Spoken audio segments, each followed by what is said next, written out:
नमस्कार महाराज जी। यहाँ के बानी गंगेश्वर दास गुड्डू महाराज जी पैहारी जी के भक्त हैं। यहाँ के यहाँ से जानब डिटेल में कि पैहारी जी कौन रहन, कैसे पैहारी जी बनलन, एक आम आदमी से पैहारी जी कैसे बनलन, उनकर अपना ब्रांच शाखा कैसे भइल। तो महाराज जी थोड़ा सा डिटेल में हमनी के बताएं कि पैहारी जी के कैसे पैहारी जी बननी वहाँ के। पैहारी जी महाराज जी के देखिए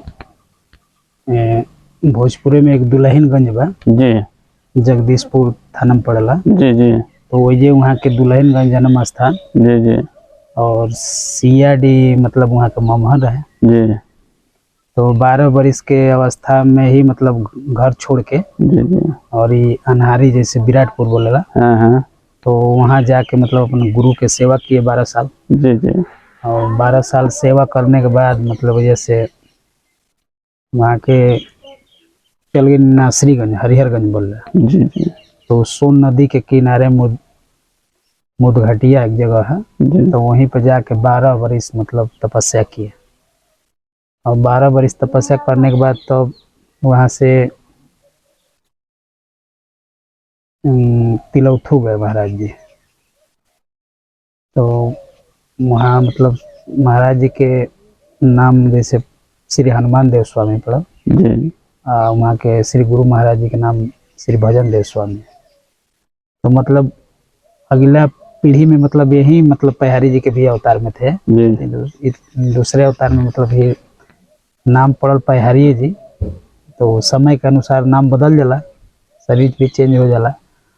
तो फिर बाद में प्रख्यात मतलब पैहारी जी के नाम से यहाँ के प्रसिद्ध बनी वही रूप से आके। तो यहाँ के तिलौथू दुल्हिनगंज जन्म भइल।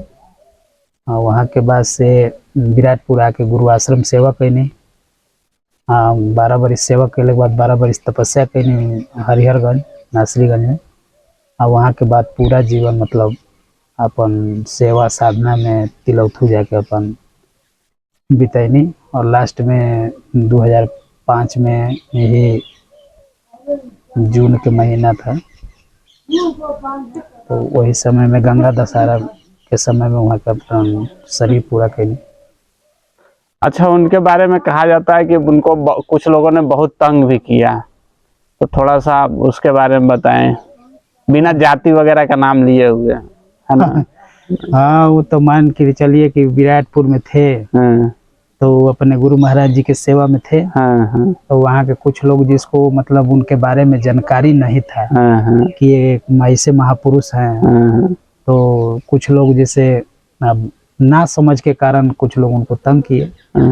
लेकिन जिस दिन से उनको समझ में आ गया कि ये महापुरुष हैं, स्वयं पैहारी जी ही हैं, जिनको हम लोग, जिनके मंदिर में भी हम लोग हैं, जिनके मंदिर में सेवा कर रहे हैं, अगला अवतार में यही थे, इस अवतार में मतलब यही आए हैं। जब उनको ये ज्ञान हो गया कि यही पैहारी जी हैं, तब से वो लोग तंग करना छोड़ दिया, मतलब सेवा में उनके लग गए वो लोग। अच्छा महाराज जी, हम जानना चाहते हैं कि एक्चुअली वो पैहारी जी जैसे कब बने, किस घटना के बाद? कहा जाता है कि एक औरत थी, तो उसको थोड़ा सा वो बताएंगे।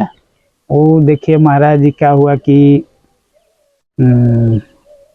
वही घाट था जी, अनहारिया में घाट था। उधर औरंगाबाद मतलब जिला पड़ता है। तो उधर से एक औरत आती थी इधर मतलब दही बेचने के लिए। जी। तो दही बेचने के लिए आई, तो उधर उस समय आई तो पानी कम था सोन में। आज जब इधर आई तो बेचते बेचते बेचते बेचते और सोची कि थोड़ा सा बच गया है, पता नहीं उसके मतलब मटके में उस दिन क्या हो गया कि दही उसका खत्म होने का नाम ही नहीं ले रहा था।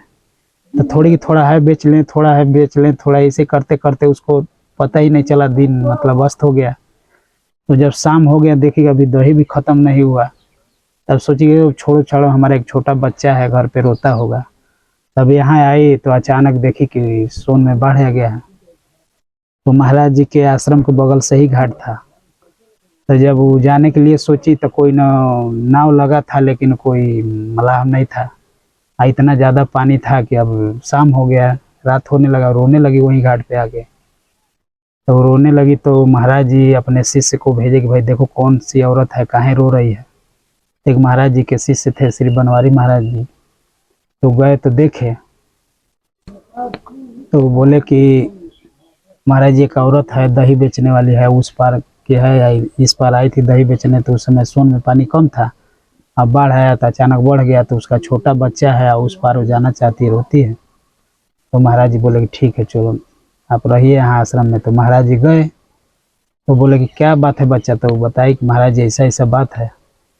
तो महाराज जी बोले कि देखो हम पार तो कर देंगे, लेकिन ये बात तो अपने घर में चाहे कोई भी व्यक्ति पूछेगा उससे मत कहना कि हमको महाराज जी पार किए थे इससे। इतना बात नहीं कहोगी तब कहो तो हम पार कर देते हैं। तो बोले कि ठीक है महाराज जी, हमारा छोटा बच्चा हमको किसी तरह पार कर दीजिए हम। महाराज जी बोले कि ठीक है। महाराज जी खड़ाऊँ पहन लिए और सोन नदी में पानी पे अपना चलने लगा। उसको बोले कि तुम हमारे सीधे पैर पे ताकना, इधर उधर मत देखना। तो महाराज जी आगे आगे खड़ाऊँ लगा के, जैसे मालूम पड़ रहा है कि जैसे रोड पे आदमी चलता है वैसे महाराज जी पानी पे चल रहे थे, और उनके पीछे पीछे वो महिला अपना मटका ले करके और सर पे रख के महाराज जी के पाँव देखते हुए उस पार चली गई। जब उस पार गई तो बोले कि बेटा हम अब यहाँ से छोड़ दें कि घर तक चले। तो बोले कि नहीं नहीं महाराज जी, हमें यहाँ से चले जाएंगे। अब उसका जो हस्बैंड था, पति मान के चलिए, तो वो बच्चा रो रहा था भूख के मारे, भूख लगा था उसको, छोटा बच्चा था। तो लगा पूछने कहाँ गई थी, इतने रात को कहाँ कैसे आई, सोन में पानी आ गया कहाँ। उसको मतलब गलत ये हो गया कि कहीं गलत में नहीं न फंस गई। तो बोले कि ठीक है हम कैसे भी आ गए ना, बताएंगे नहीं। तो नहीं तुमको बताना पड़ेगा। तो बोले कि ठीक है कि बताऊंगी मैं, तो तुम हमारा चेहरा नहीं देखोगे। बोले कि तुम बहुत मजाक कर रहे, ये कर रहे हो, बहुत मतलब ही है। उसको समझ में नहीं आया। तो बोले कि ठीक है, महाराज जी उस पार रहते हैं श्री बिहारी जी, वो ही हमको पार किए हैं। वह इतना कही बस उसका शरीर अस्त हो गया, गिर गई। तब पूरे गांव में जवार में शोर मच के करी भाई कैसे महापुरुष हैं को कैसे पार कर दिए। नाव भी बंद है, इतना सोन में पानी है कि कोई पार ही नहीं हो पाएगा, इतना पूरा ऊपर तक मतलब पानी बह रहा है। तब से महाराज जी प्रख्यात हो गए। तब से महाराज जी को लोग बहुत मतलब, वैसे तो गुप्त में रहते थे पहले, लेकिन उसी मतलब विधि से घटना के बाद प्रसिद्ध हो गए महाराज जी। तब से पूरा लोग मतलब उनको महाराज जी जान